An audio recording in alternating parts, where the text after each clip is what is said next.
पहिलं स्वदेशी बनावटीचं तेजस MK1 हे लढाऊ विमान नाशिकमधून आकाशामध्ये झेपावणार आहे। संरक्षण मंत्री राजनाथ सिंह यांच्या उपस्थितीमध्ये हा सोहळा पार पडणार आहे। नाशिकच्या HAL मध्ये तेजस विमानाच्या मॅन्युफॅक्चरिंग लाईनचं सुद्धा लोकार्पण केलं जाईल। भारतीय बनावटीचं तेजस आज आकाशात झेपावणार आहे। देशासाठी अत्यंत अभिमानाची अशी ही ऐतिहासिक गोष्ट आहे। नाशिकच्या ओझर इथे HALच्या तळावर हा सगळा थरार अनुभवायला मिळणार आहे।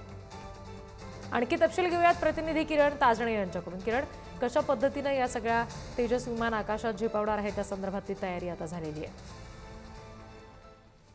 खरं म्हणजे नाशिकच्या ओझर येथील हिंदुस्तान एरोनॉटिक्स लिमिटेड म्हणजेच HAL मध्ये जोरदार तयारी करण्यात आलेली आहे। हा संपूर्ण जो सोहळा आहे तो सोहळा संरक्षण मंत्री राजनाथ सिंह यांच्या उपस्थितीमध्ये होणार आहे। देशभरातील संरक्षण क्षेत्राचं या सोहळ्याकडे लक्ष देखील लागलेलं आहे।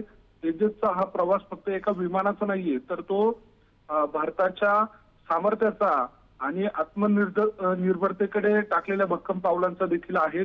त्यामुळे तेजस हे भारतीय बनावटीचं आजच्या दिवशी आकाशात झेपावणार असल्यानं त्या मागची संपूर्ण जी भारताकडनं केली जाणारी जी प्रक्रिया होती ती पूर्ण झालेली आहे। खरं तर 3 ते 4 महिन्यांपूर्वीच याची यशस्वी चाचणी देखील झालेली होती। मात्र आजच्या दिवशी हा सोहळा पार पडतोय आणि आजपासून भारतीय बनावटीचं तेजस हे जे आहे ते भारताच्या वायुदलामध्ये दाखल होईल। भारताच्या वायुदलाची नवी ताकद म्हणून देखील याच्याकडे पाहिले जाणार आहे। धन्यवाद सगळ्या तपशिलांसाठी किरण।